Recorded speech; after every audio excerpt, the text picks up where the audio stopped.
in just a moment from now, I'm going to do a deep dive. And I just want to give you a sneak peek by getting our producers to zoom in to give you a sense of what to expect. This is the area along the Pangong Tse River lake where there is a standoff between the Indian and the Chinese militaries. The areas you see marked in blue going up till finger 4 are where the Indian army is deployed. The areas in red are where the Chinese army are deployed.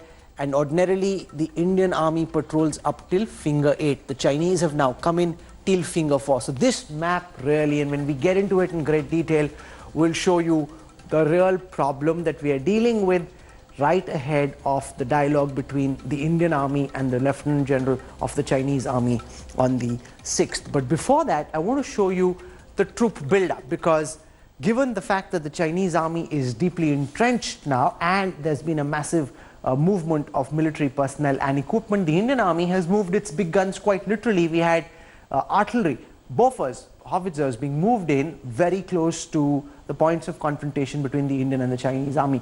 Airstrips also being prepared, especially on highways, emergency efforts being made that in case it's required, you can land fighter jets on national highways. So the Indian army and the administration going all out quite literally to prepare for any eventuality. Here's our report.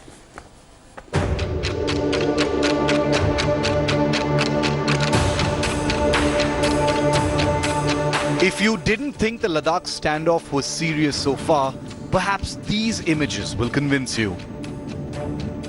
Army Bofors guns making their way to the China border in Ladakh.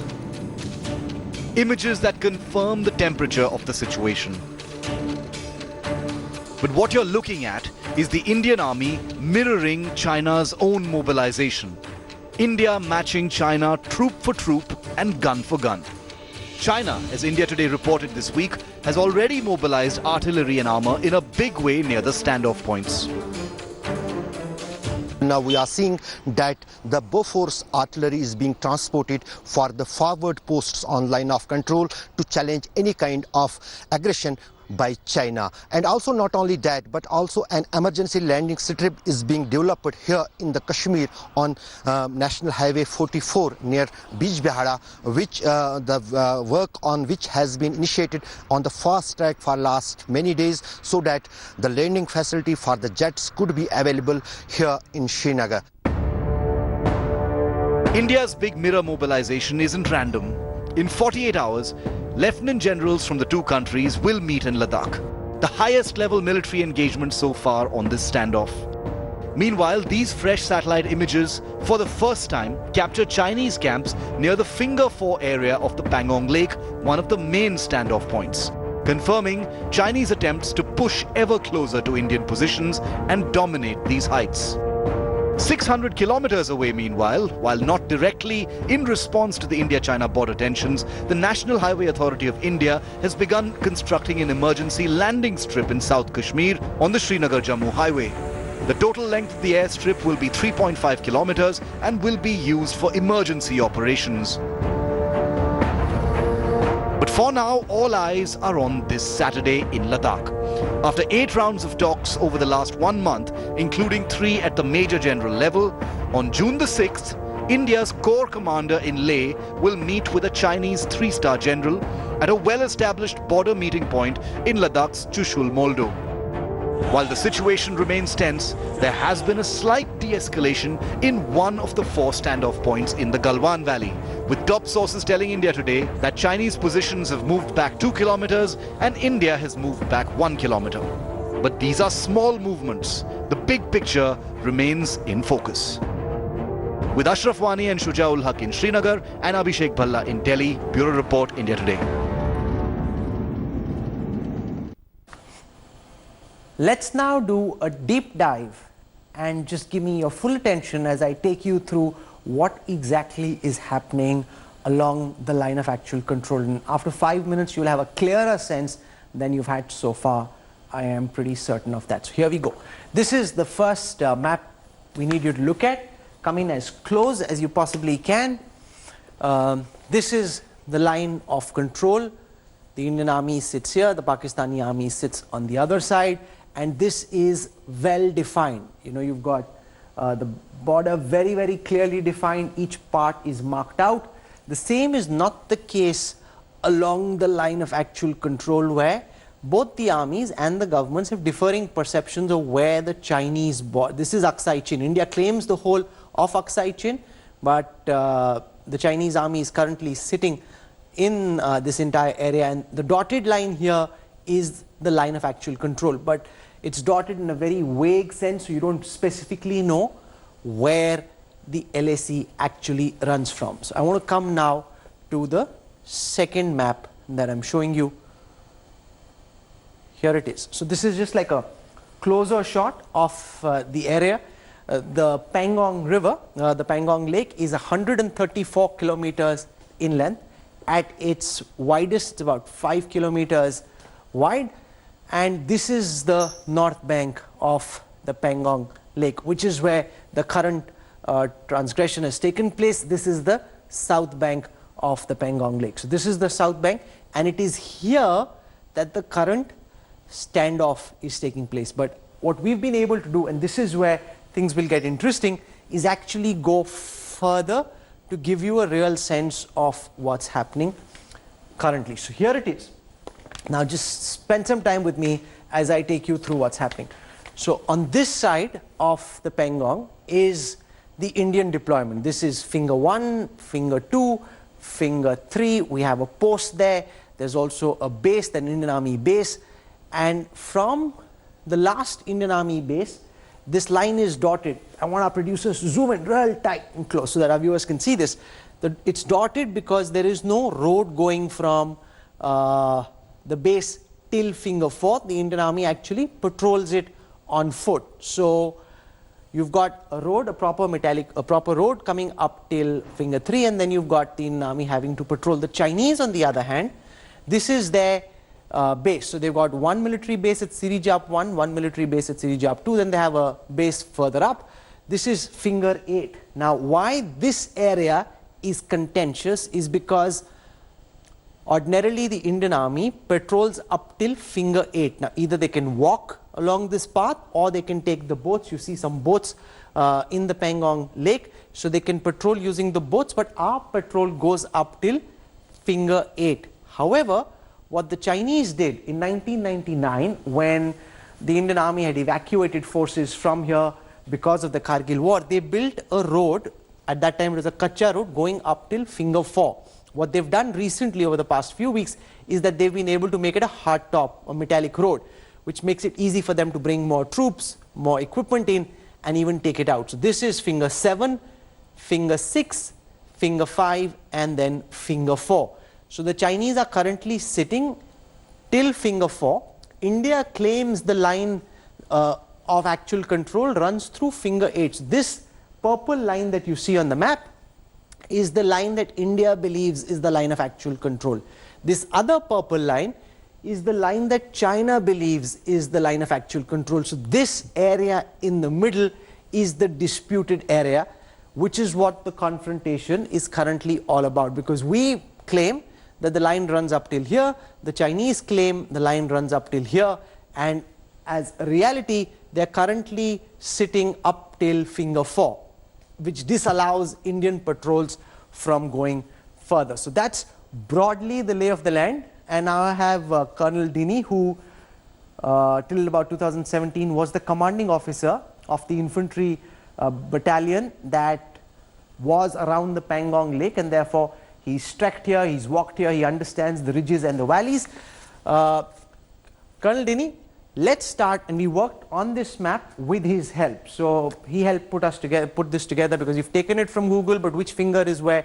Our producers and I worked with Colonel Dini on putting this together for you. So can you give us a sense of your understanding of the map as an expert beyond what I just explained to our viewers, and can you tell us where would you ordinarily patrol up till? What according to you is India's perception of where the LAC runs from, and how does this compare and contrast with what the Chinese think the LAC is? Good evening, Rahul, and as you rightly mentioned, there is a perceptual problem in that area, and our perception of the line of actual control is that it is till finger 8, and we do patrol up till finger 8, and the Chinese perception is till finger 4, and they also come up till finger 4. However, at times, due to various reasons, there is an issue in this being run smoothly. For example, when our patrols go towards finger 8, the Chinese are sensitive when we reach finger 8, so they at times try to stop us ahead of finger 8. And so in a reciprocal manner, once they come towards finger 4, we stop them ahead of finger 4. So that is when this conflict slowly then starts building up. And most of the time, even if the patrol is not completed, the task is not completed, they disperse off peacefully with just about protest. But at times what happens is that, these things can get physical. And that is when slowly but steadily the escalation starts, and it reaches up to a point as what we are witnessing right now. So what is your understanding from all the reports that you've seen, from what you're hearing, from what's happening on the ground? What's your understanding of the current situation? Is it correct for us to explain to our viewers that the Chinese have come and are currently sitting up till finger 4, which is ordinarily where we usually go up and do our border patrols, as you said, going all the way up till finger 8, and right now they're stopping us from doing so, and what we want is for them to go all the way up, which is why this map is so important. It actually gives you some context about what's happening. We want them to go back beyond finger 8, which is where they ordinarily sit, because these are their two camps, Shirijab 1 and 2, and this is their base. Basically, we're telling them, go back to your base, get away from finger 4. What's your sense of what's happening on the ground right now? Yeah, Rahul, what is presently happening with the kind of tense which is there between finger 4 and finger 8 is a clear indication that the escalation has been taken up a further high. Now, what has happened is that this is not the first time this kind of thing is happening. Sometimes they do put tense in between finger 4 and finger 8, as and when the escalation starts. But not at this scale. I mean, this particular number of tens at that place right now is tremendous. So there is definitely that escalation is there. But what has happened is that this is, as I see it, is part of the escalation matrix, which is the first they stopped the patrol, then they had a physical fight, then they tried to escalate the physical fight probably, and then now they have physically put these tents right now there. So my only take on this is that this is not the first time such things are happening. It has happened before. Only the level and the scale is definitely much more than what was before. But this is not the first time it's happening, and I presume that as soon as the talks fructify, status quo will be restored.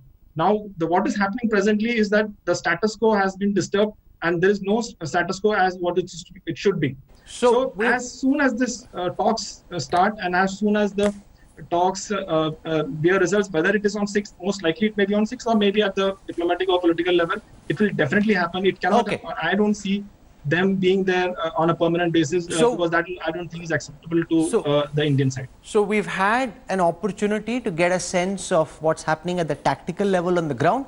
I now want to move to the strategic plane, where we've got Lieutenant General D.S. Hooda. He's been the Northern Army commander. He has been overall in charge of the entire Northern Army, including the Eastern Ladakh sector where the current confrontations are taking place. General Hooda, you have said that this time around what we are seeing is different from past incursions by the Chinese army. Can you, as our former army commander in the north, explain what do you think is happening and why, and what do you believe will be the outcome of the talks between the two lieutenant generals on the 6th of June? Okay, Rahul, I'll come to your question, but before that, I want to clear one misconception that seems to be doing the round. Sure. And that is about the LAC. That the LAC is a dotted line. There are different perceptions of the LAC. Rahul, on ground, our LAC is marked on map. The soldiers know exactly what is the alignment on ground. There is absolutely no doubt, no ambiguity in our heads as to where the LAC lies. If there is a different perception, it's a different perception of the Chinese. As far as our soldiers are concerned, there is no perception. There is an LAC.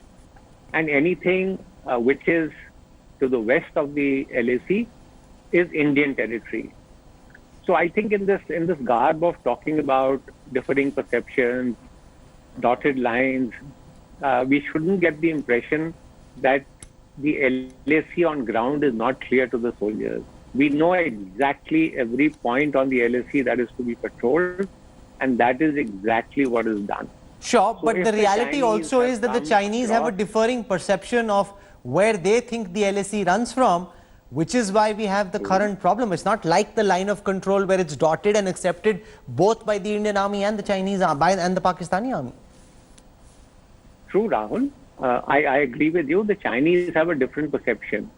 But, this talk about some of the LAC being some fuzzy line, as far as we in the army are concerned, there is a line on the map, there is a line on the ground, we are clear about it.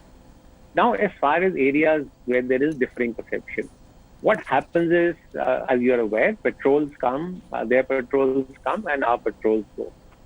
A very clear understanding, Rahul, in this area is nobody will create any permanent infrastructure, nobody will maintain a permanent presence here.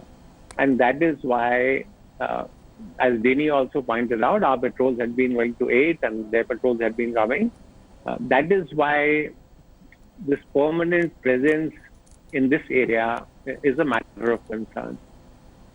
I also say the situation is slightly different from previous situations, Rahul, because all the previous situations, if you're talking about 2013 in Depsang, 2014 in Chumar, 2017 in Doklam, were localized actions merely restricted to a particular area.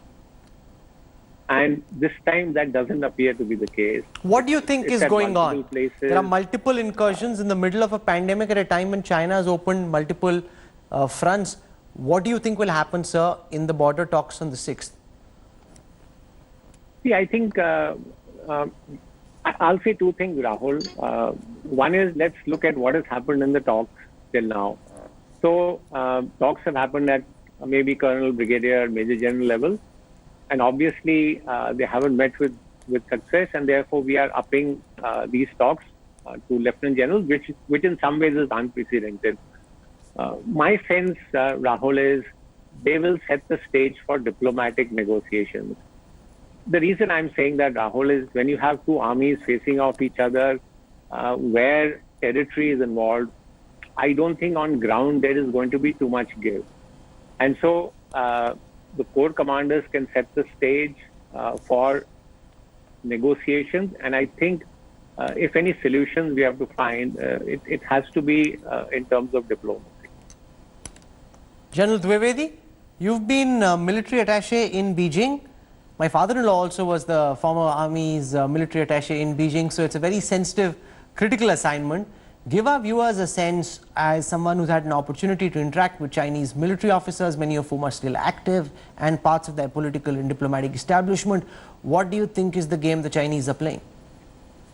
Well, Rahul, before I give you the geostrategic perception, I would like to share with you that I was company commander in Lukung, where the Pogongson Lake starts, and later commanded my battalion first in Siachen and then in this area.